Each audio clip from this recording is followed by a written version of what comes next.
Terry Hamlin. She's the Associate Director of Financial Aid, and she will be here during our Q&A portion to answer questions about financial aid, veterans benefits, and scholarships. Hello, Terry. Hello, and welcome.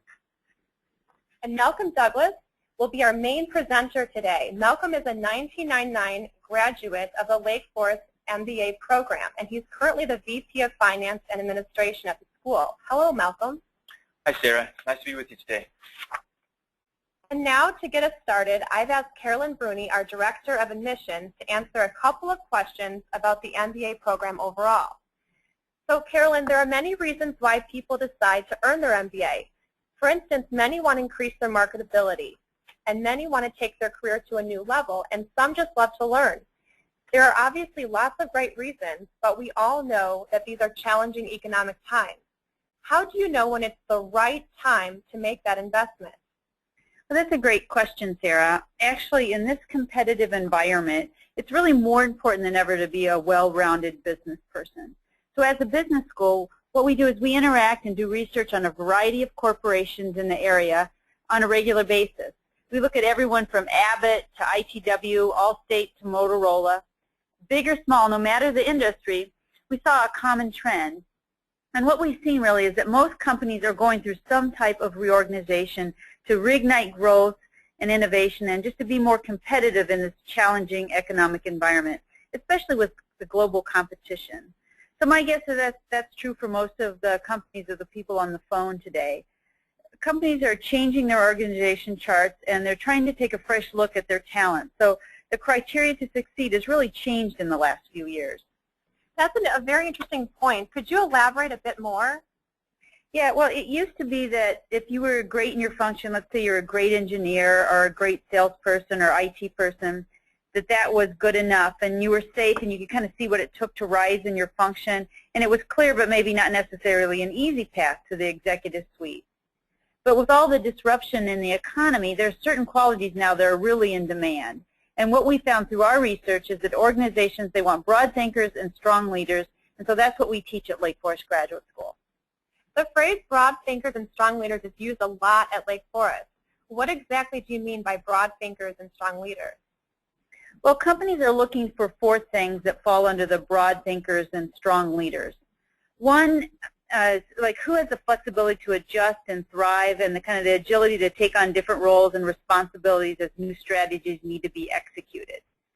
2, kind of in times of this uncertainty, who are those folks who not only embrace change but can really be change leaders in their organization.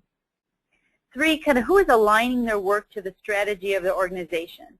Or better yet, who can create new strategies to grow their company.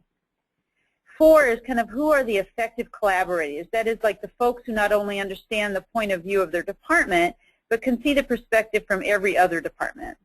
So that is kind of what companies are looking for, and that is what we mean by broad thinkers and strong leaders. Thank you for the clarification. How else is enrolling in an MBA program now a good investment? What about students who have to finance their own MBAs? Well, first of all, if you are financing either part or all of your MBA, you can rest assured that you are not alone. In fact, 1 out of 3 of our current students use a loan to pay for either all or part of their MBA. And payback on your investment can start from day 1. In your first course, you'll meet classmates who instantly expand your network to companies throughout the area. And you'll become part of the Lake Forest MBA family of 8,000 alumni strong.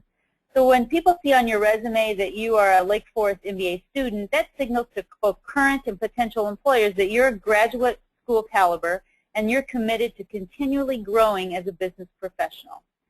And you'll make a stronger contribution to work as you start to apply what you learn in class. So really, the faster you get your MBA, the sooner your investment pays out and the longer time you'll have to benefit. Good point. I like how you refer to the MBA as an investment.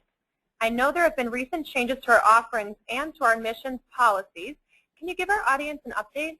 Yes, I can. In fact, we're really excited to be adding a daytime MBA this fall. Courses are going to be offered from 9:30 to 1, and those will start November 1st. So this is really ideal if you work part-time or if you're in transition or if you're simply looking to kind of get back into the workforce.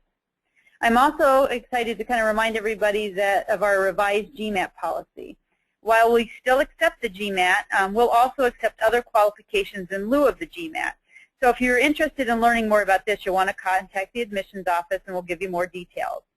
And in response to needs of our students, we're really building more flexibility and options into our program. You can make up classes by attending class sessions on other evenings, and we can even make up classes by attending online. And one last change I'd like to mention is our new specializations. In addition to our current kind of global and organizational behavior specializations, we're adding healthcare, marketing, and finance specializations. So everyone who's going to plan on starting our next term, which is November, will be able to take advantage of all of these offerings. Thanks, Carolyn. And with that, I'll turn this over to Malcolm Douglas. Welcome, everyone. I'm glad you've joined us today to learn more about how to finance your Lake Forest MBA. Just some basic tuition information. Our current tuition rate is $2,932 per course, plus a $50 materials fee. There are a total of 16 units in the program, and your tuition each term is dependent upon the number of units or the number of courses that you're taking in that particular term. One nice benefit of the Lake Forest MBA is that you have the option to defer payment for up to 2 weeks after completing a class if you have tuition reimbursement. This does carry a small finance charge, and we'll talk about this a little bit later. Lake Forest offers several foreign study elective practicums. These courses do carry an additional fee, and if you're planning on taking one of these courses, we can help you finance the tuition and travel costs associated with these programs. Over the years, we have identified 5 major sources of funds that are available to finance your MBA. We're going to spend some time going through each form of financing to give you an understanding of what each entails and to help you to ask the right questions. At Lake Forest, we've had years of experience developing personal financing plans that meet each student's individual needs. As we go into more detail on each option, keep in mind that most students use a combination of these resources to pay for their program of study. We'll start off with tuition reimbursement, as the vast majority of our students qualify for some form of tuition reimbursements from their employer. Whether you work for a large company with a well-established tuition reimbursement program or a smaller employer where tuition reimbursement is not as well developed, take the time to learn more about the benefits your employer offers, as this may form the backbone of your financing plan. It's a good idea to consider when your employer's fiscal year starts too. Years ago, the IRS established a level of educational assistance benefits, as they call tuition reimbursement, that could be excluded from the recipient's income. That level was set at $5,250, and unfortunately, this has not increased, at least over the last decade. Many employers peg their tuition assistance to this arbitrary amount.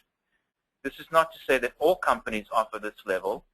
Some may offer more generous benefits, and in fact, some employers have no annual limit. The point here is your employer probably offers some amount of benefit, and the more informed you are, the better prepared you will be to develop a financing plan. We suggest contacting your HR department for more details, obtaining a copy of their reimbursement policy, and reading it carefully. Something to remember is that many employers require approvals that could take several weeks, so it is better to plan ahead to avoid surprises. While we're talking about tuition reimbursement, many employers will reimburse a student only after the course is complete and they have received their grade. We recognize that students may wish to defer payment for the course until they receive funds from their employer. For this reason, we offer a tuition deferment program that allows you to defer payment until the end of a course. How this works is that once a current student provides us with evidence that they qualify for the employer's reimbursement program, we put them on a deferment plan, meaning payment is deferred until 2 weeks after the class ends. There is a fee for this program that amounts to 9% per year on the outstanding balance of your account, Generally, this amounts to a monthly charge of about $21 if you're taking one course. Another popular option for financing your MBA is to take out a loan. We term this type of option financial aid. Now, some of you may be thinking you wouldn't qualify for financial aid because your level of income is high, the amount of savings you've accumulated is great, or the balance on your 401k plan is good, or perhaps even your credit score. None of these factors influence your ability to take out a loan to pay for your education. None of them. You may be in a position to pay for most or your entire MBA program from savings. Remember, this will not affect your ability to take out a loan. In fact, more than 98% of students who choose to take out a loan are eligible. And we have many, many students who take out a loan. More than 1/3 of students currently studying for their MBA use financial aid to finance all or a portion of their education at Lake Forest. Here's some additional information you may find helpful. Loan repayment only begins 6 months after you graduate, so you don't have to make any payments while you're studying. Once you graduate, you have up to 10 years to repay the loan. There are some online loan calculators available that will give you some idea of the monthly repayment amount. We will provide you with more information about this at the end of today's session.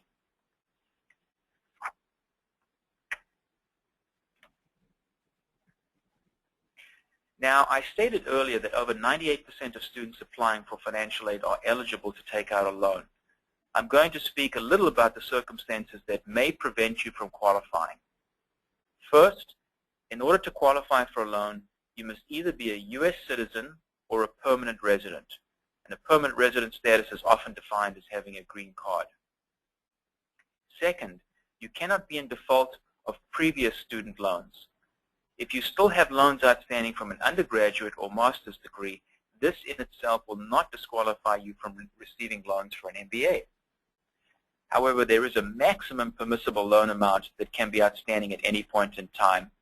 If you do have previous student loans and are not sure how much you owe, we can help you find out that information. Third and last requirement, which applies only to males, is to have registered for selective service. Now, there may be some of you attending this webinar today that entered the U.S. as a young adult.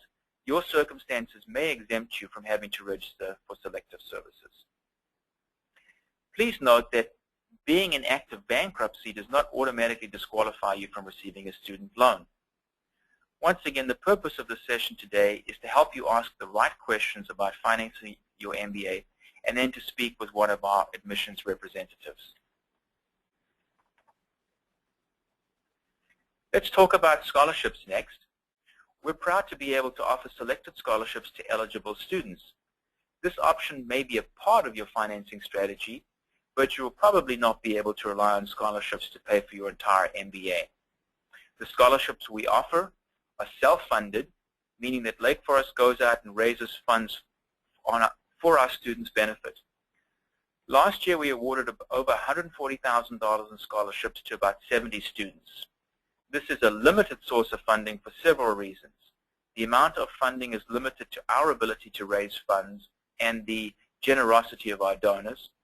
Secondly, only about 10% of our students receive an award. The third reason is that the average award is about $600 per class. And finally, we do award scholarships to students that demonstrate the greatest financial need.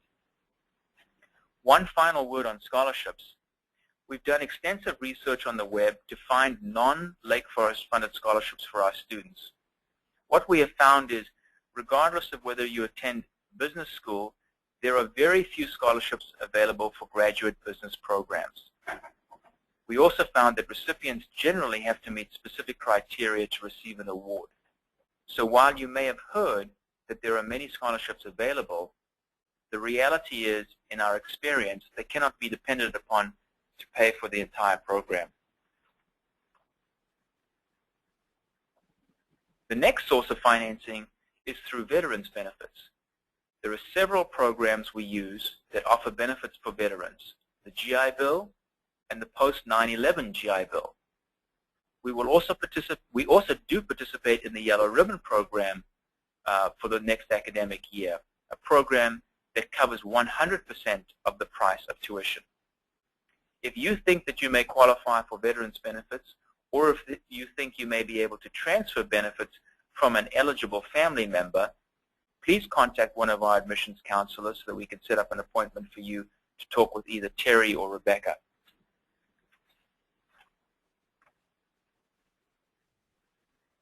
The last source of funding that we'll talk about today will be what we call your personal investment. Many students find that they're able to set aside a portion of their earnings to fund their MBA. Each of you on the call today will have a different set of circumstances, which will influence the amount you can fund yourself. As you progress through our program, you may find the amount of funds that you have from this source varies from year to year. Remember, you're making a personal investment of time and energy to complete your MBA. Developing a plan to finance your MBA is as important as attending class and completing assignments, because once you have a plan, it provides the stability you need to concentrate on completing the program.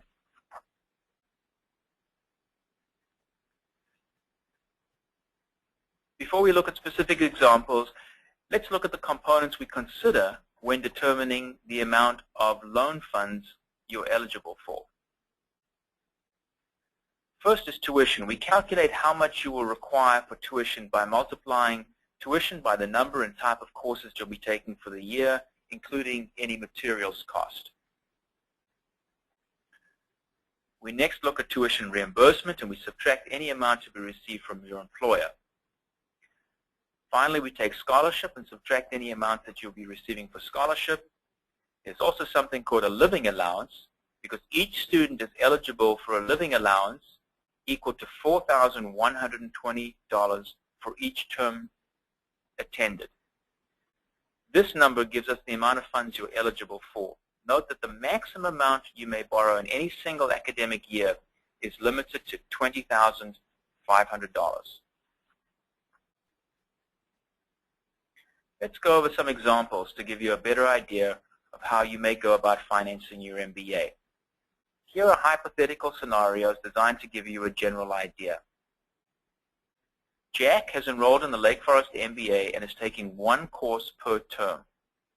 During the academic year, he will take a total of 4 courses. His employer will reimburse him $5,250 a year towards tuition, and Jack needs to finance the remaining portion of his tuition with financial aid.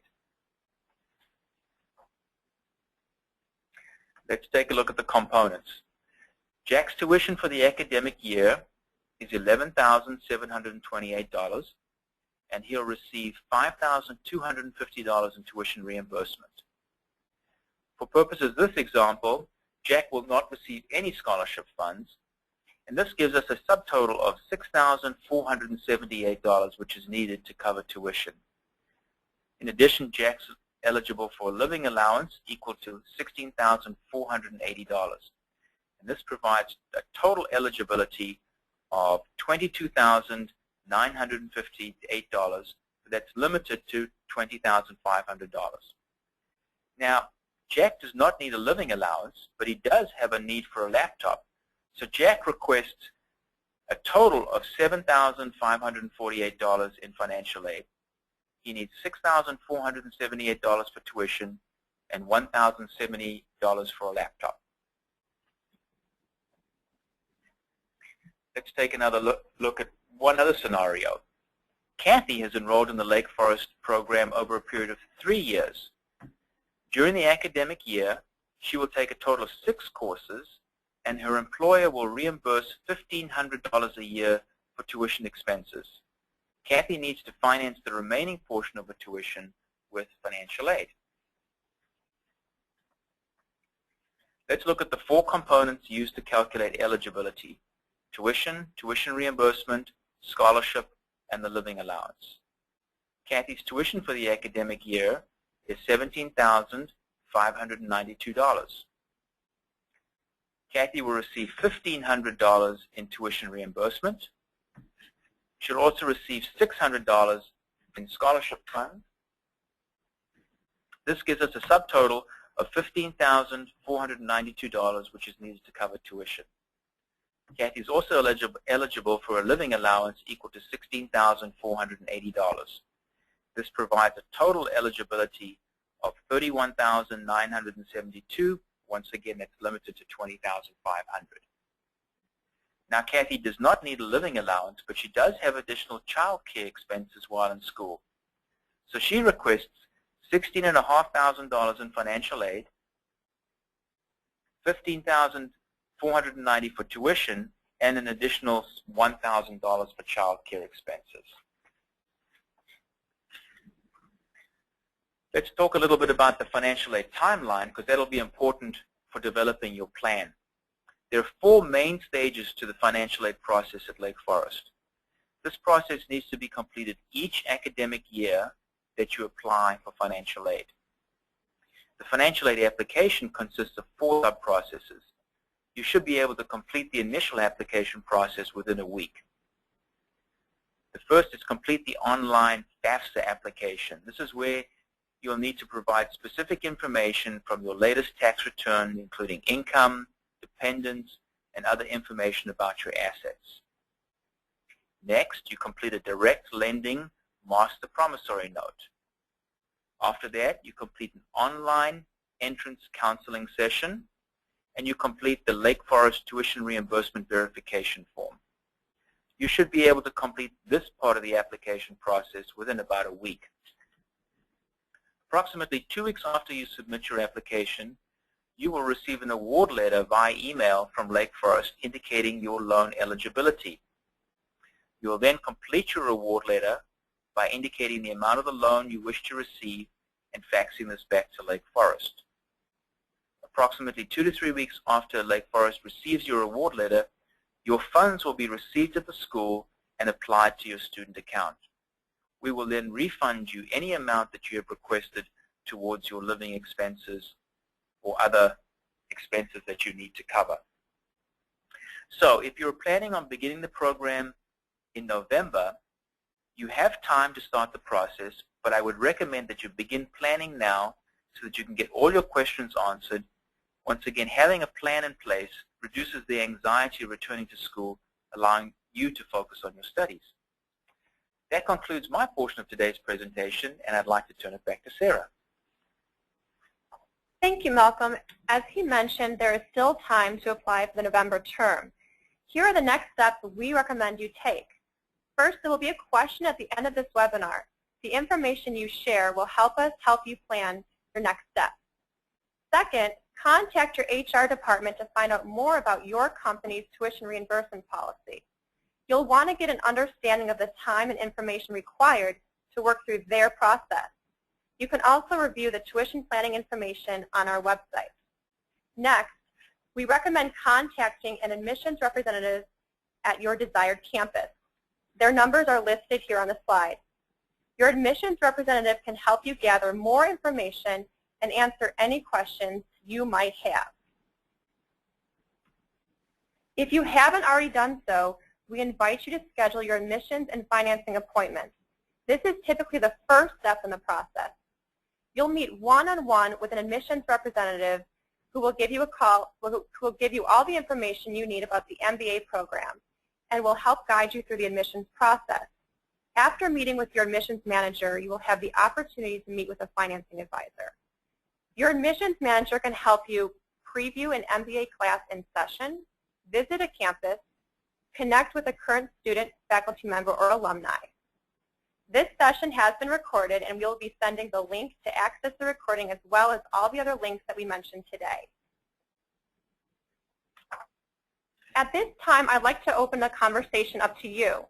As a reminder, in addition to Malcolm Douglas, we also have Terry Hamlin on the line to answer your scholarship, financial aid, and VA benefits questions.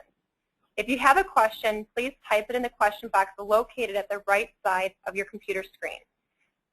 To start, I have a question that was submitted during the webinar. We have someone who's interested in applying for scholarships. Terry, what would be their next step? The next scholarship application will be in January for terms 3 and 4, and the application will be released in November, which you could get that from your admissions manager. The requirements are filling out a FAFSA, which is the same required document for financial aid, but it's used for a different purpose. Filling out your scholarship application, and also filling out the tuition reimbursement form. An option on the FAFSA is you can have your IRS tax information imported directly onto your FAFSA application, which is a big help. The deadline for this will be, I believe it's January 3rd, and the deadline will be on the scholarship application itself. Okay, great. We have another question. Several people have mentioned that they would like to meet with a financial advisor. What would that conversation look like, and what would you ask them? Well, you can either come and meet us in person. We do much counseling over the phone. We do it via email. So you get the same personal attention no matter how we work with you. One of the things is starting off, do you understand your tuition reimbursement? If you have that benefit available to you, or if you don't, how much is it? Is it per academic year or school year? Is it per calendar year, per fiscal year? These are important things in calculating your financial aid budget. Also deciding on how many classes you're going to take. And we will work with you and develop your budget and let you know how much your eligibility will be for the upcoming classes. Great. Okay, and we have another good question. Is it possible to pay for one class per year with a credit card or cash and then cover the remaining classes with direct loans? Oh, certainly. We have students who will take out a loan for 4 terms. We will have them take out a loan for just 1 term. If they have tuition reimbursement and they're going to be short just X amount of dollars in one particular term, they can simply request that. Some employers require a paid receipt. So what students frequently do is they will take out a loan to cover just the first course, and when the reimbursement comes in, they'll use that to prepay the next course and do that going forward. So we work with however you visualize your cash flow is what we work with. Great. We have another question. If a situation arose where there was a sudden need for a loan to cover educational expenses, how soon can that happen? If you have done none of the preliminary documents, we could probably have a loan in place within a week to a week and a half, and your funds coming in within a week and a half to 2 weeks after that. Would that interrupt their class at all, or would they be able to continue? Oh, they would certainly be able to continue with their class. Okay, great. Not a problem. Are there any deferment costs associated with waiting for a loan? Once you've filed your FAFSA, which is the starting document, this forms your file in our financial aid software. Once we've received your FAFSA results, you're considered by the school as having a loan in process. So there's no penalty to you, there's no finance fee. As long as you're working on your loan and we're trying to complete this in a timely manner. No penalty at all to the student, no fees. Okay, great. It looks like those are all of our questions. Does anybody have any other questions out there in our audience? Take a moment.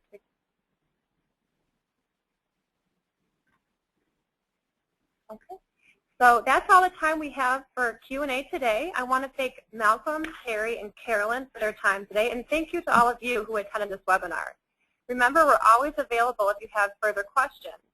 Please take the time to respond to our question at the end of this recorded session so that we may best know how to follow up with you. Thanks for listening and have a great afternoon.